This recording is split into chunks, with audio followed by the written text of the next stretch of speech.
This is SBR's Football Betting Daily. Take us to kickoff.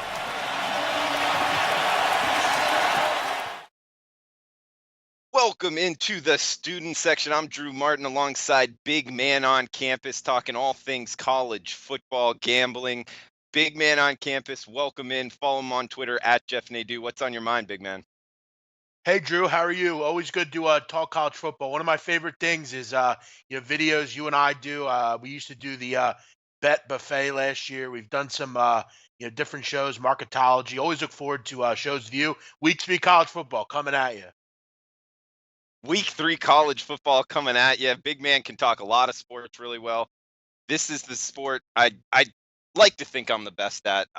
We'll see if I can talk it well. But Big Man, we got some games we're supposed to talk about for the student section for the hour-long football gambling show that we're putting together here, 4 o'clock Eastern every single day, Monday through Friday. Mondays and Thursdays are college football focused, so that's what we're going to hit on here. Kind of a bet buffet of sorts with the Big Man on Campus. We'll start off with arguably the best college football game rematch of our lifetime, Big Man. We got 201, 202, USC versus Texas, 47 the total. Looks like Texas laying 3.5 across the board at home. What are your opinions on Texas USC here, Big Man? Yeah, you kind of look to this game this weekend to kind of provide you with some with a good game. I mean, it's 8 o'clock. It's a Saturday where there's not a huge amount of big games, a lot of games affected by weather. You kind of hope this one's good. Last year's was pretty impressive. But I'll tell you, there's not a lot of juice for this matchup.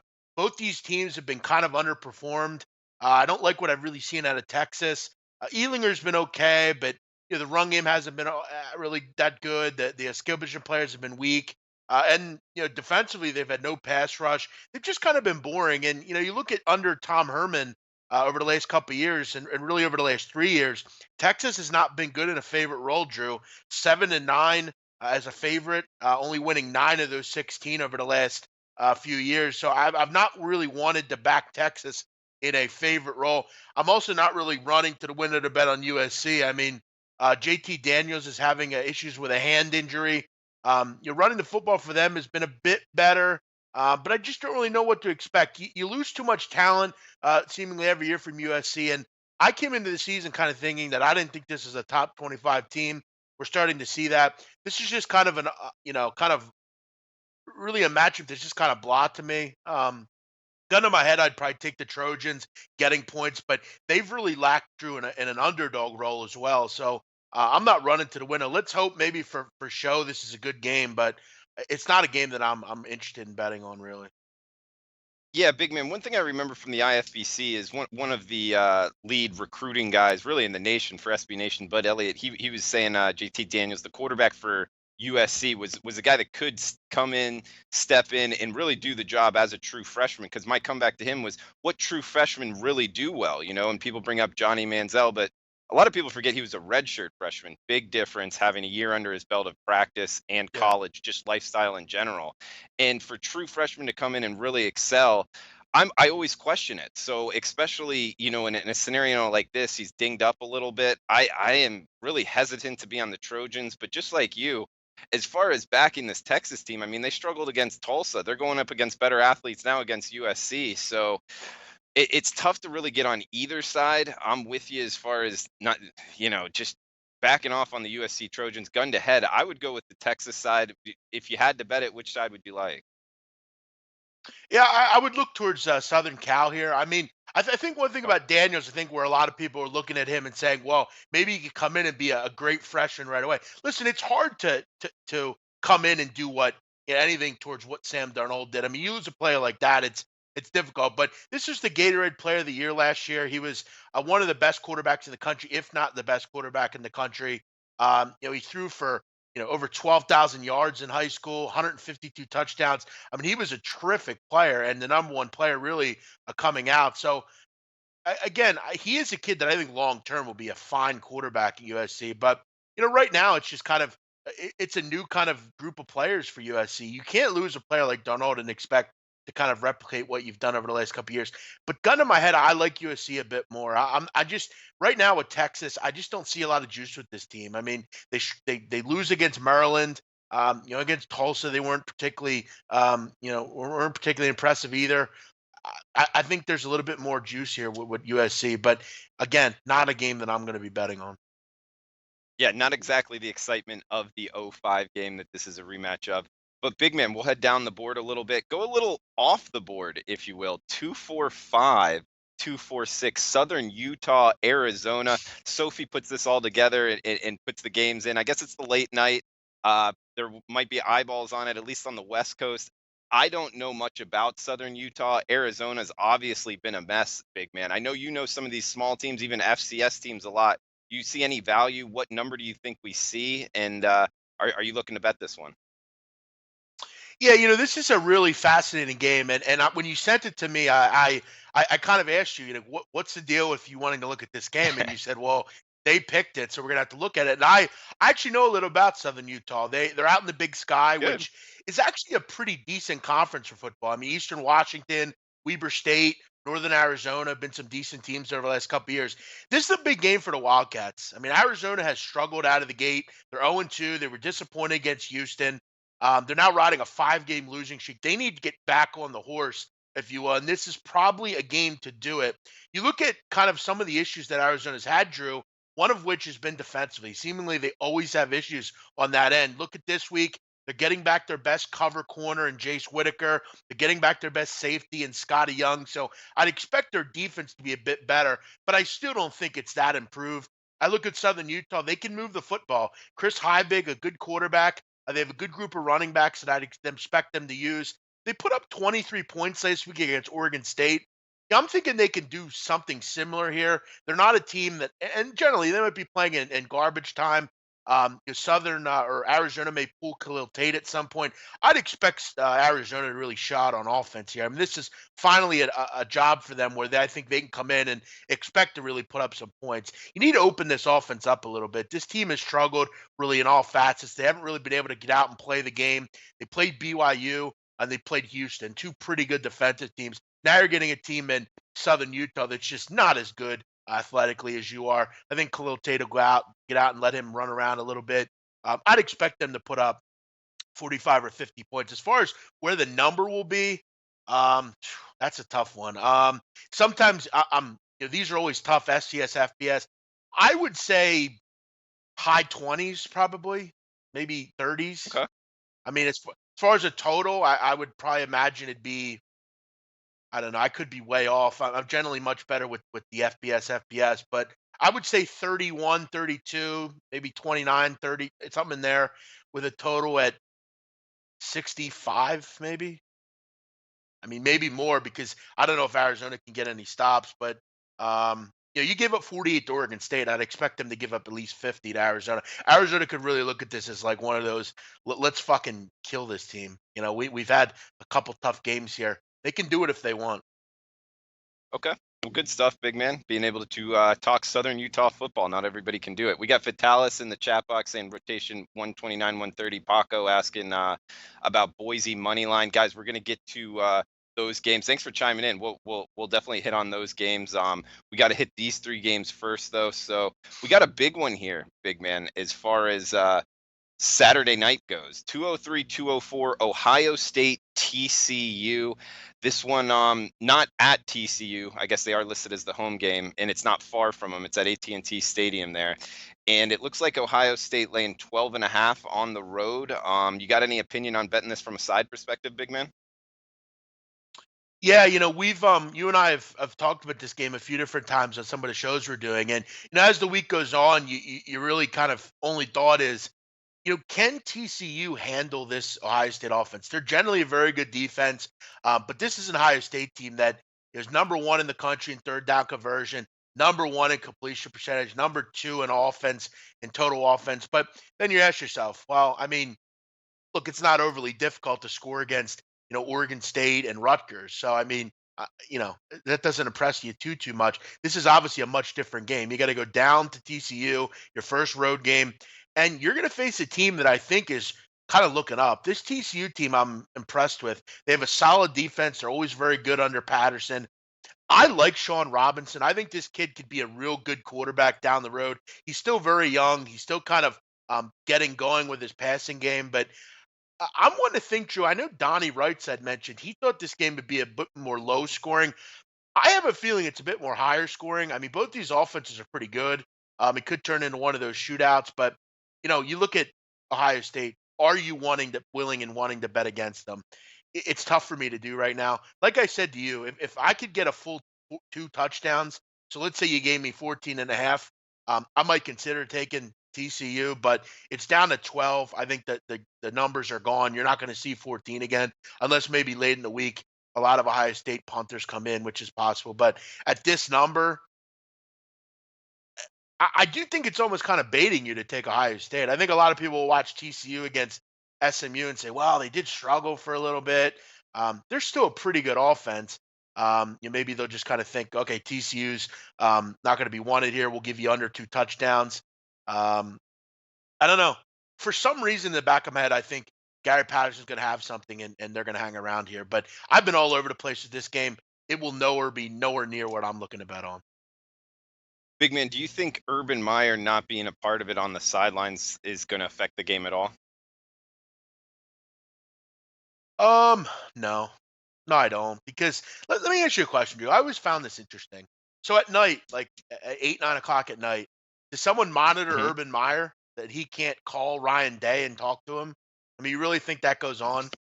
I mean, I know he's not on the sidelines, but at the end of the day, you look at Ohio State's coaching staff. I mean, you got guys like Greg Schiano. You got guys that have been head coaches. You got guys that know how to play in these type of games. So no, and I think Urban's still involved. I mean, I don't think he's just not going to be there. I think we've seen so far that it hasn't really affected Ohio State, but this is a much tougher test.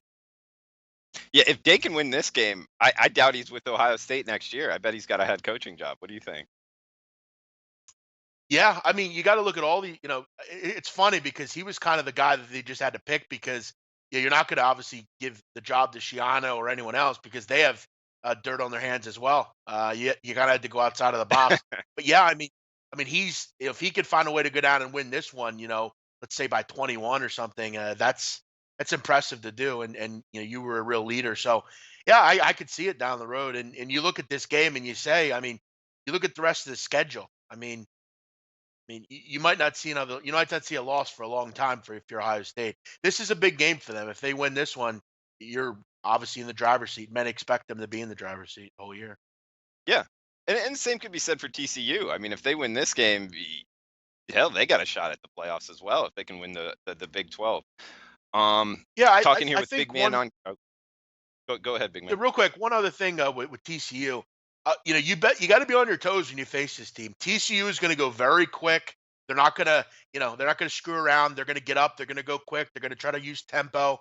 This team has some real playmakers. I mean, Kavonte Turpin might be the fastest player in the country. He is really quick.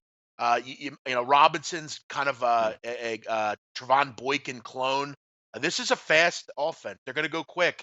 It'll be interesting to see. These kind of games are always interesting to me, scheme wise. So I'll be watching it as a fan and be interested. We got Donnie Rightside in the chat box. What's up, Donnie? Big Man, you want to talk about? We'll get to the chat box, talk a couple games. Big Man wanted to bring up 2 games here. We'll bring up the first one: 155, 156, South Florida, Illinois AAC team laying doubles on the road in the Big Ten. Big Man, you got any opinion on the side or total of 59? Yeah, yeah. I'm looking at this one. It's kind of a hidden game. South Florida. You don't hear many people talk about them anymore now that some of their big boys are going. The Marlon Macks, the Quentin Flowers of the world. But this is still a pretty good football team, Drew. And they kind of went on my radar last week against Georgia Tech. I thought offensively, you Mhm. looked at them, and Blake Barnett was on point last week for South Florida. Blake Barnett never really found a home anywhere else, but I think he's found one down in South Florida. They're heading on the road to take on Illinois. Illinois playing this game at Soldier Field. And Drew, I found it interesting that Hmm. Illinois never won at Soldier Field. They've never beat a team at that stadium. They play there a lot, I think once a year, and they've never won a game there. I have some real concerns about Illinois. Illinois, for anyone that's not aware, they have massive suspension issues right now. You look at they have a few safeties suspended, a few corners suspended. Their leading receiver, Mike Dudek, is out for the season with an injury, a knee injury. Um, and I just wonder. You look at their quarterback position as well. AJ Bush is injured. They've been going with a two quarterback system that's proven somewhat unsuccessful. I know they're 2-0, but they played Kent State and Western Illinois. This is a big stretch.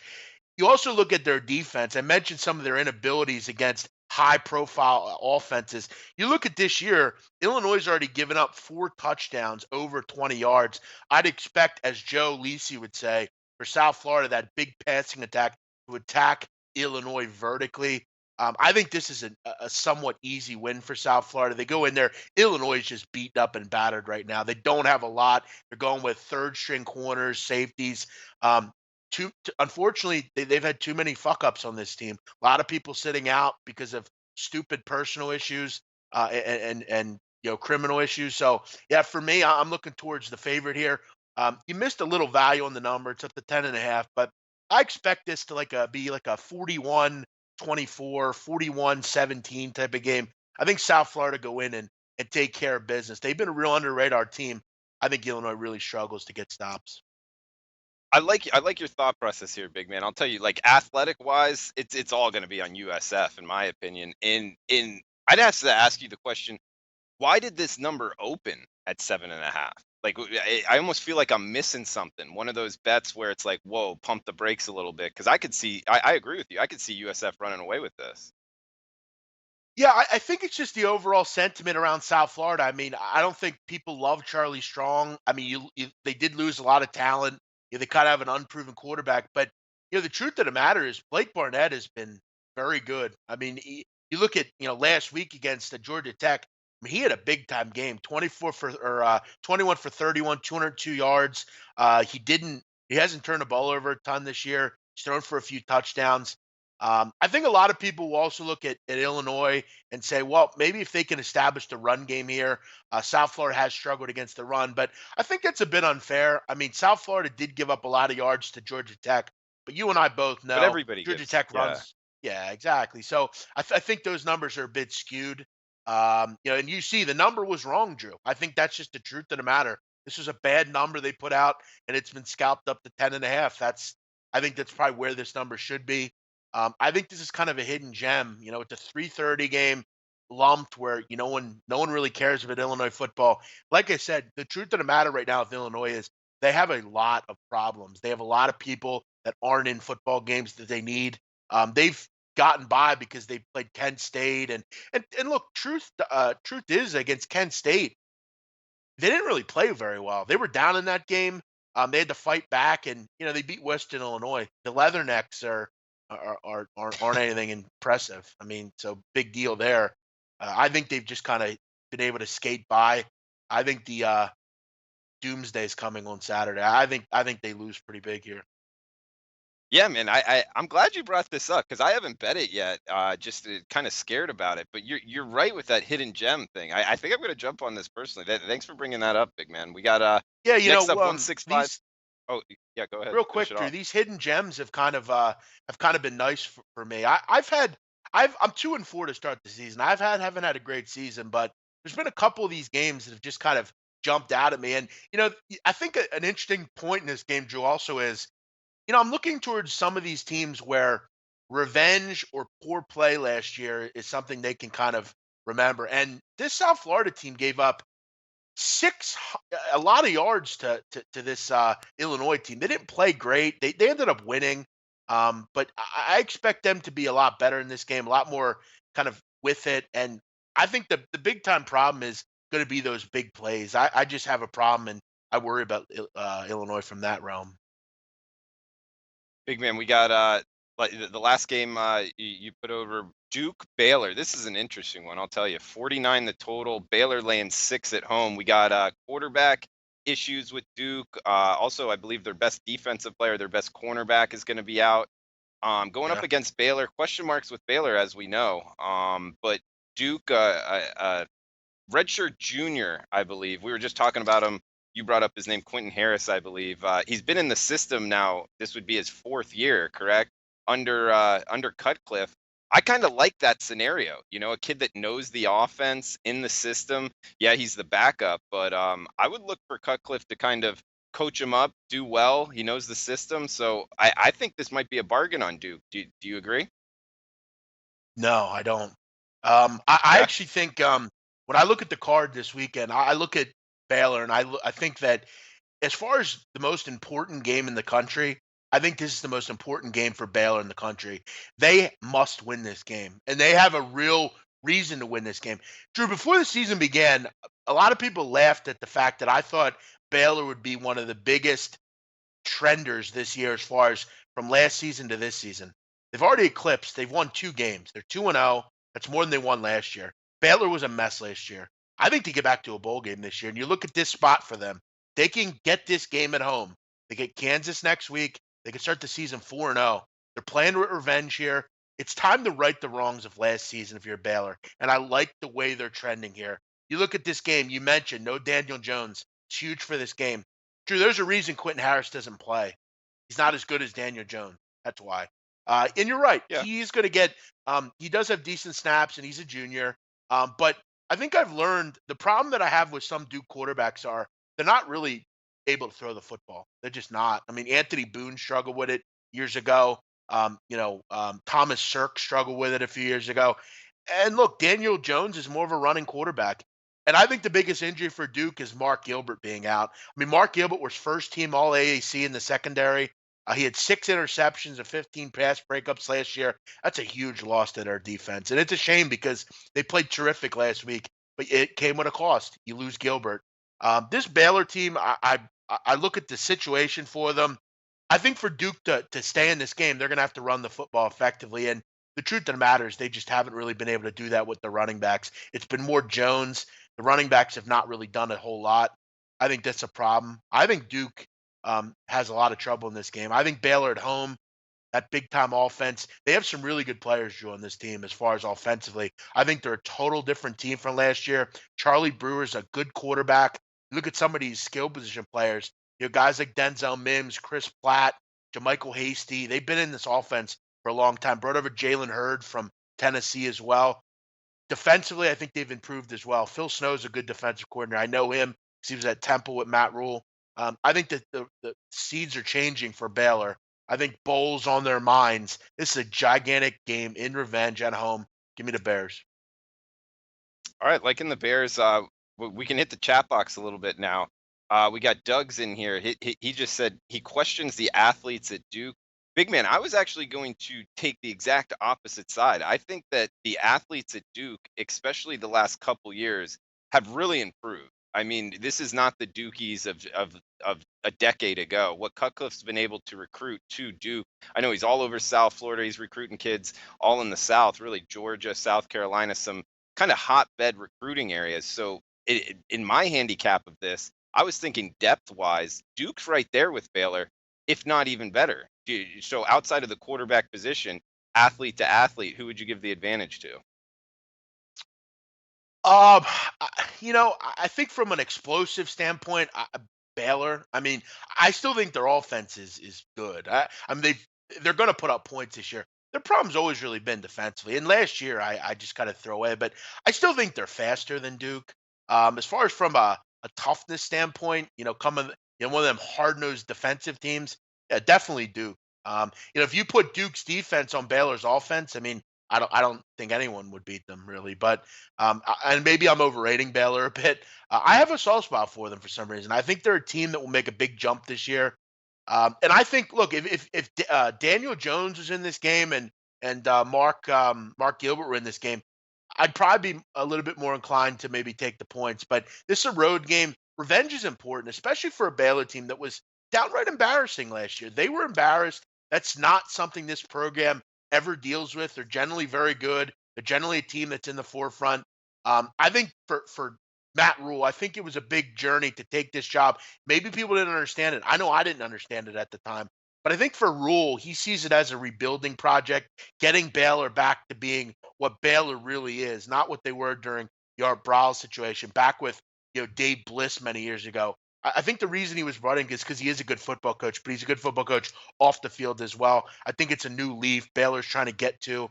I think this is a gigantic game for them here.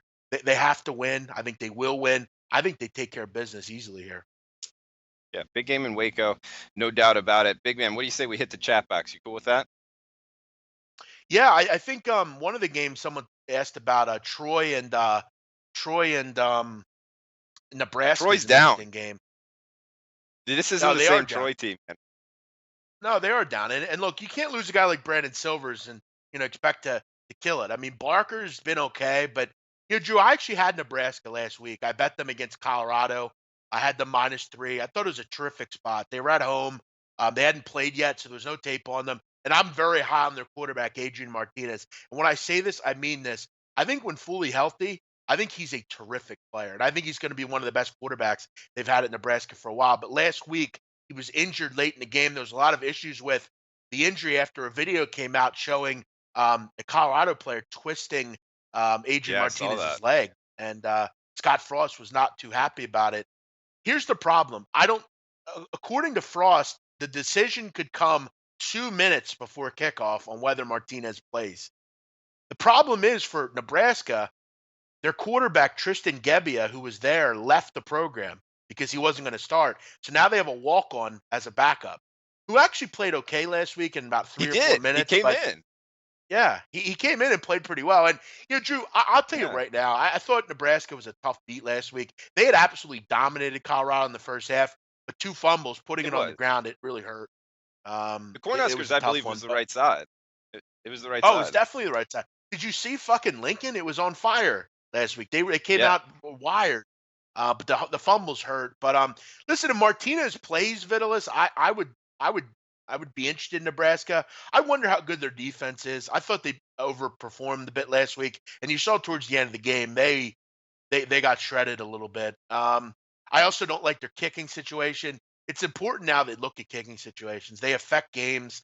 And in a game like this could be you're going to need some points. You're going to have to cover double digits. Here at home, but luckily the numbers moving up. People like Nebraska. I think what that's saying is Sharps might know something here. Maybe Martinez does play. He's a tough kid, but he's a freshman, so I don't know if they'll take a ton of chances on him here. Gun in my head, I'd take Nebraska. I have a spot for them. I think they're a team that you really got to look out for over the next couple years. Yeah, big man, that was a fun game to watch. And when the walk-on came in, it was kind of like I kind of felt bad for him, you know. He's a walk-on coming in, having to lead his team down to, and he came in, he was accurate, he was making the reads, he was throwing the ball. So that's promising going forward. And he's got a hell of a quarterback coach in Scott Frost. So I would look for Yeah, and that. We got Troy, Vitalis. Yeah, go ahead. you mentioned Troy. Troy. I know you're a big Sunbelt guy. Yeah, I mean they were absolutely just raped by Boise State. I mean, Boise State Yeah. crushed this team. Come back and beat Florida A&M. I mean, who cares? This is a tough game in Lincoln. I think you're right with Troy. They're down. I like their coach Neil Brown, but I think it might be time for him to move on from Troy. I mean, you had your day in the sun last year. I would have left if I was him after last year. This might hurt his He should stock a have. little bit. Yeah, timing wise, when you make the jump from these lower programs, that matters a Yeah, lot, you know. you got to do it at the right time. You got to leave like when you after a rebuild. Like I thought Matt Rule left at a pretty decent time at Temple because he had kind of built the program up again, and they had a lot of guys leaving, and it was kind of a decent spot for him to leave. But Neil Brown had a great season last year. You should have left after last year. I mean that was kind of the reason. But maybe he likes Troy, likes being down there. It's going to be a tough one though heading into Lincoln. They're a good football team if Martinez is in there. Big man, we got Paco Healy. By the way, did you meet Paco Healy at IFBC? I did, and I want to say Yeah. one more time. We kind of put the bow on IPC, but I was thinking about it the other day, and I don't think I've ever been somewhere where everyone was nice. I mean, everyone was very nice to me. I know at times I can be a bit abrasive and everything, but I think people get me. They get who I am, and I thought IPC was terrific. There wasn't anyone there causing any problems. When you saw someone, they'd always say hello. Whether it was like I'd see someone randomly, oh hey big man, it's like what's up man, like going up to the hotel. I mean it was just a great time. A lot of good people, a lot of strong bettors in this business, and it was a fun time. I again will say I wish it would have been a bit longer, and I look forward to it next year. It was a great time, and I did meet Paco Healy. He was a really great guy from San Diego. I've talked to him before. He's called into a few of my shows that I've had, and he loves the San Diego sport. So yeah, I mean, all these guys were awesome. Yeah, I respect that. Guys that love their hometown sports. But he's asking about 145, 146, Boise, Oklahoma State, 64.5 the total. Oklahoma State 2.5 at home. They're laying. I like Boise, big man. I think that we just talked about him briefly against Troy. Brett Rippon over 70%, I believe 7 touchdowns, no interceptions to this point. And the quarterback for Oklahoma State, former walk-on senior, he's decent, but this is his first big game starting as far as against comparable competition, kind of. And also, Oklahoma State as a favorite at home has been very surprisingly underwhelming. We remember Central Michigan a couple years ago coming in, and I believe they tied that game, or even Central Michigan won. I believe they're about 500 as a favorite at home over the last 4 or 5 years. So, big man, I like Boise. I think they have about comparable offenses and the better defense. How do you feel about this one? Yeah, you look at this game. What a great game! I mean, this would be a fun, It fun, is. fun game. Yeah, I'm looking forward to it. And this is a gigantic game for the Broncos. I mean, this is a big game for them in the season. If you can win this game, I think it's quite possible you could run the table and be that team out of the G5. I think this year they're definitely the best team. And you get San Diego State at home this year. You get some other tough ones at home this year in this conference. So this is your pretty big hurdle. You look at analytics, Drew. You're starting to see some data come in, and you can kind of look at analytics now. Oklahoma State has been what they normally are, very fast, 89.5 plays a game. That's very quick. I mean, as we know, I think the top team in the country is North Texas. They run 96, so you have a lot of plays for Oklahoma State. It's going to be interesting because both these teams are very good passing offenses. I mean, you have Brett Rippon, who you talked about. Cornelius has actually been quite good as well, moving the football. There's some real talent on these teams as far as backups are concerned. There's a player on Boise State, Drew, John Hightower. He's a he's a kind of a scat back receiver type. He has been awesome. I've really liked to watch this Boise team. They've been fun to go after, and I think they're going to go after Gundy's team pretty hard here. I don't like Oklahoma State's defense, and I think you're dead right. If I'm looking to face either of these teams, I'm looking to take that strong defense from Boise, that hard hitting. There's Samoan kids, some of those tough Mm. Utah kids. They get a couple players back as well. This is not a team that's going to go in intimidated by Oklahoma State. I think it's a dangerous game for the Cowboys. I'm looking over in this game. I think it's a bit low, the total. I'd expected it to be more 67, 68, 64. It should be a clear day out in Cowboy country. I think it's like a 38-35 type of game. I want the 3 points. Give me the better team. I lean over as well. Okay. All right. Good stuff. So we agree on the side there. Doug saying, Drew, bring back marketology. I would, man. I think this is kind of what it's turned into, though. Just talking college football with the knowledgeable big man on campus. Also, some other guests along the way. Hitting the chat box here, big man. If you see anything, just throw it out there. Oh, what about Donnie Rightside in here? Something on Twitter. Do you want to talk about that real quick? Was there an issue on Twitter or something? Yeah, I believe he got into it with. There's another guy named Rightside on Twitter, and him and I have had problems with this guy in the past. He's just one of these troll kind of guys. He's one of these dopes that post pictures of money and stuff. He's just the typical tout. Oh yeah. Um, he's one of these guys that bets big money lines and acts like he's Billy Walters. I haven't really, he's been bothering me a lot. I blocked him a while ago. But yeah, Drew, Donnie's kind of, I don't think he likes the fact the kid has the same name as him. And I think they Yeah. get a bit confused sometimes. I haven't been able to read the conversation. I just kind of came across it, but yeah, it looks like Donnie took care of the kid. So Donnie's not a guy that usually does that. So when he does do that, it's kind of interesting. Donnie's saying he put him to sleep here. But guys, Good. I hope anything he you want to does. hear? I hate that. Anything you want to hear game wise? any opinions we have, or if we don't, we'll let you know as far as games you want to hear. Throw it in the chat box. Also, if you could share on Facebook or retweet on Twitter, we like to get the word out on the show. Yeah, Boise State down to 2.5. It's moved across the key number of 2.5 to 3.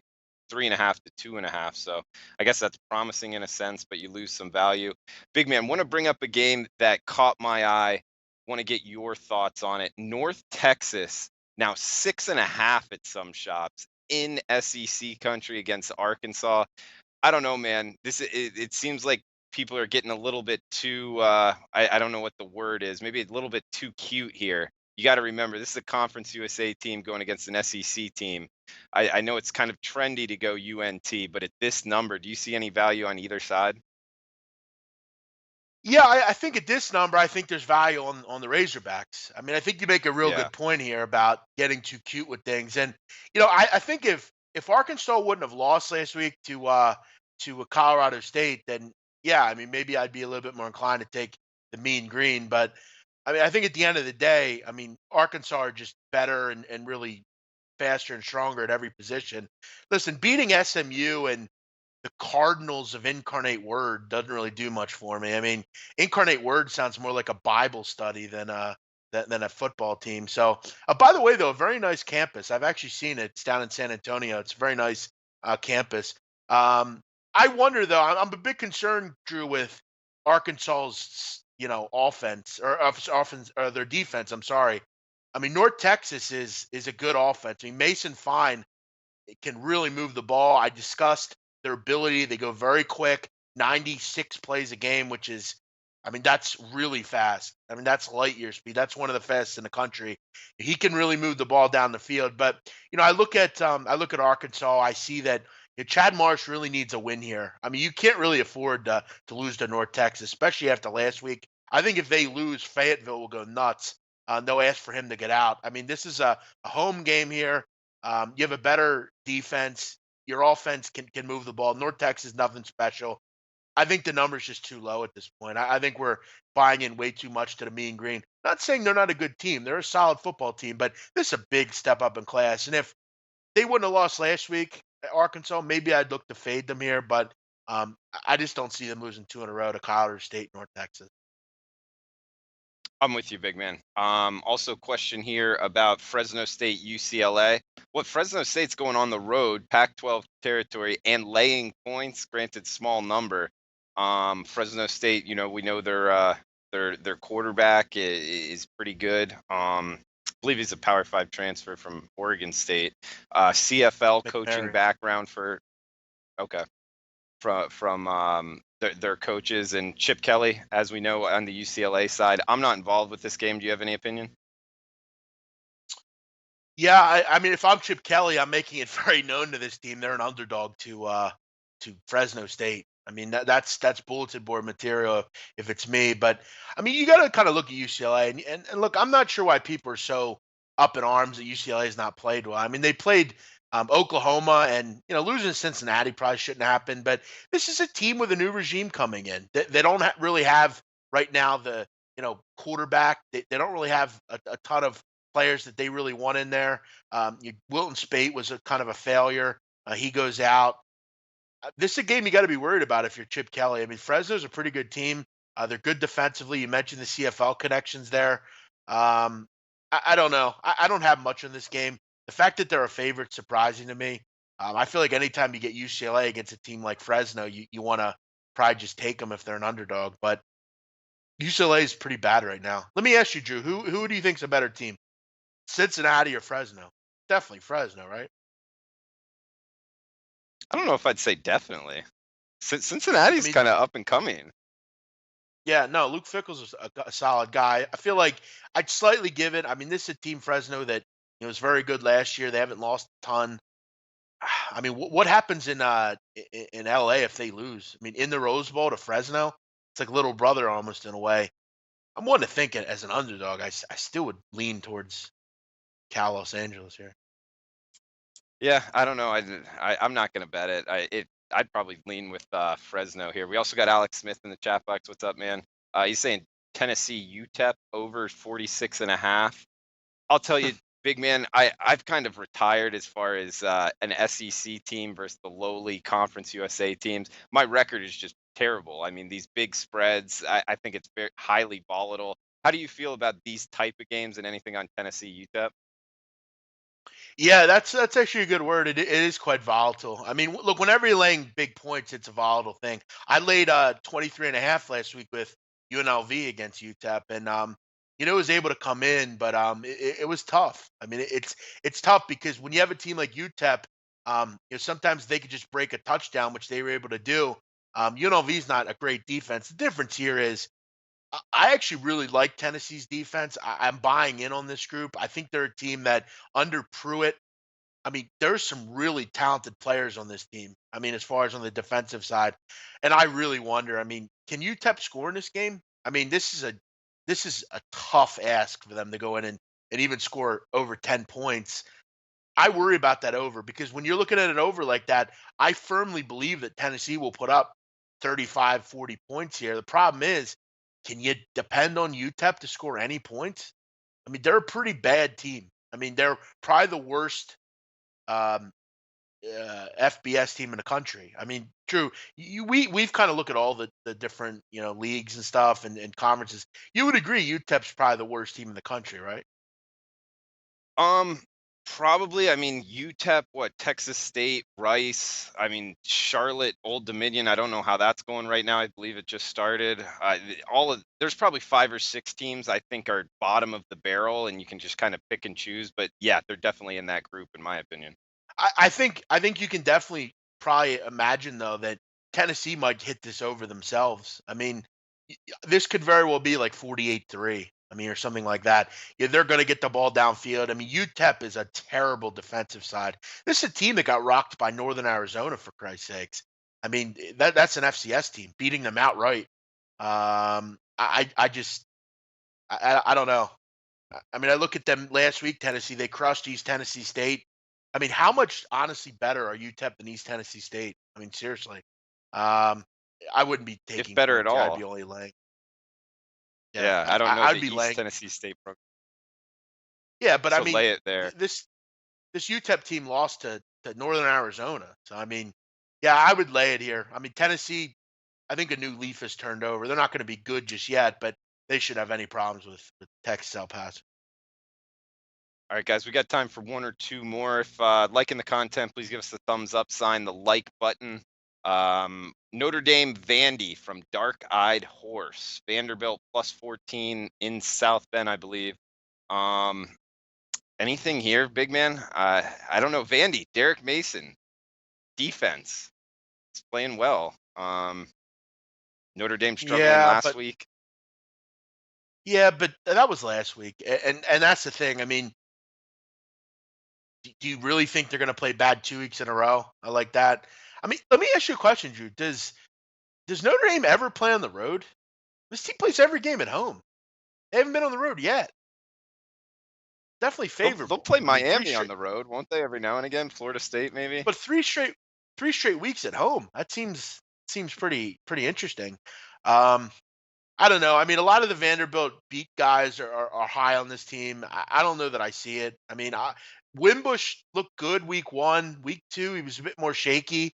And he was shaky against a bad Ball State team, so that's kind of a concern. Vanderbilt is a hard hitting, hard nosed defense as always. Mason always has a pretty solid group down there. But I'm not running to the window to bet on Vandy either. I think the number's kind of right around where it should be. I don't really want to bet against Notre Dame at home. It's a pass for me. Okay, pass there. Yeah, maybe one, two more. BC game at 5:30. Are you involved at all in Wake BC, big man? No, I couldn't really find anything that made any sense for me. I mean, you and I talked about this game on Monday with Kelly in Vegas, and I, Yeah. I think I think for me, the outer bands, Drew, of this hurricane are starting to affect central and west or eastern North Carolina. So you're going to start seeing rain in these games. I'd imagine pretty soon. Wind is kind of a problem. You're getting up to that 13, 15 mile an hour area. So I think the over had value, but it's up to 58 now. So I mean, the original number was 53 and a half, 54, and that number's gone. Now you're back up to 6 with BC. I still don't love laying points at BC. This is just a game I just couldn't find too much on. Last one here, big man, because I kind of got an opinion on this one. Georgia State, Memphis tomorrow night, and we'll leave everybody with this one. 60 the total. This one's been bought up pretty crazy now. 22.5 the opener. Now 28.5 showing at 5 dimes, Westgate and Pinnacle. So over 4 touchdowns with Memphis. I will say this. I think, obviously the weather did not favor Memphis last week.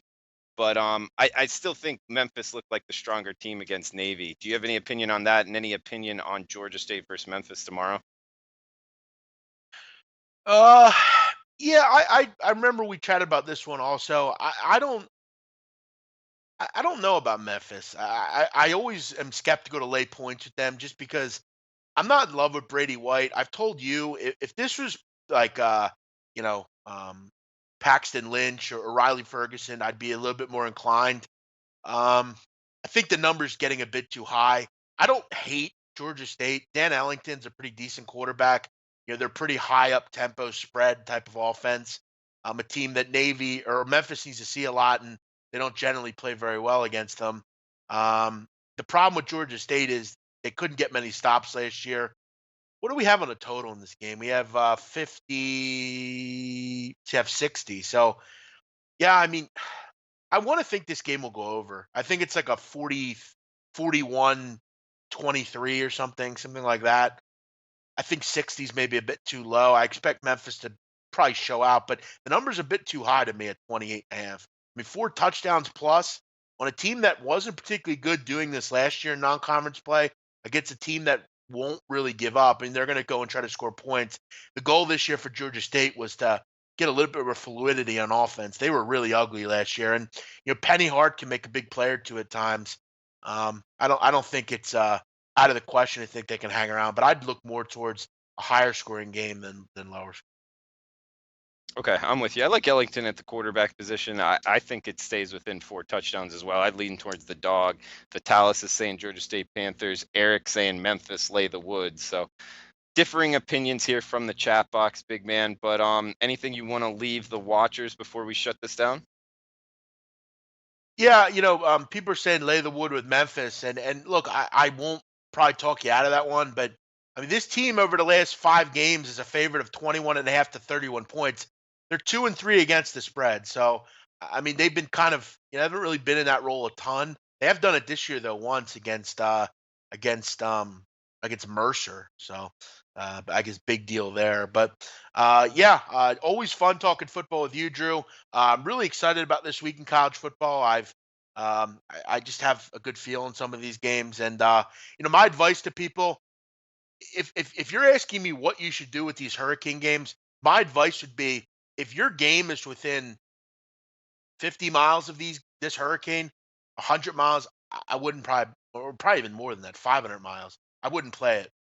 You don't want to get involved with games like that. Anything can happen. Go to a game like, I don't know, Oklahoma, Boise State, where it'll probably be nice and sunny. You don't have to deal with anything stupid. These kids seem to panic in weather. It's like California's in rain. They just can't drive in rain for some reason. Um, a lot of these kids kind of clam up in the rain. It is. You got to remember they're 19 to 23 years old, and when they get weather that they're not used to, it gets weird. You bring up kids from the West Coast in rain, or one that I can relate to is South Floridians in cold. They just don't play the Sure. same. So keep that in mind. We got Jake Bell saying he's on every under in Virginia, Tennessee, and the Carolinas. It's one way to do it, big Yeah. man. No, if you can get the right numbers, sure. I mean, I don't think it's ever a bad idea. I mean, you know, you got to look at these games like you're dealing with kids at the end of the day. You're dealing with 18 to 22-year-old kids that, sometimes playing early or going across the country or going somewhere where my goal in bowl season is to find those teams like I don't know, let's say I don't know, some cold weather team, like a Minnesota team or something like that, Buffalo. Iowa State or yeah, there you go, Buffalo. That's a good one. And sending them to the Bahamas or something. First of all, I mean that's tough. I mean, it's tough as a coach to bring these kids in, and going out and making notes of some of these places that could be tough. Like Drew, I've talked to a kid one time. He used to play for Maryland football. He was a cornerback there with Nolan Carroll, who played in the NFL. He told me that you wouldn't believe this, but one of the craziest places in America for young people. You know where it is? He told me. He said he couldn't believe how wild it was. Boise. He said they had all sorts of issues in Boise, Maryland. This team that year, they had suspensions, they had curfew problems. You gotta make these mental notes of these different places teams go, and keep abreast of weather, and when the games start and how far teams are going. These are kids at the end of the day. These aren't professionals like the NFL. Well said, big man. And guys, we're up against it time-wise. He's the big man on campus. Follow him on Twitter at Jeff Nadeau. I am Drew Martin. You can follow me on Twitter at Drew Martin Bets. We'll be back Monday alongside Kelly in Vegas, 4 o'clock Eastern, 1 Pacific. Also, tomorrow's show, the Football Betting Hour, will be back Friday at 4 o'clock Eastern. Best of luck with your bets tonight, tomorrow, this weekend. For Jeff, I'm Drew. Thanks for tuning in, guys. Thank you.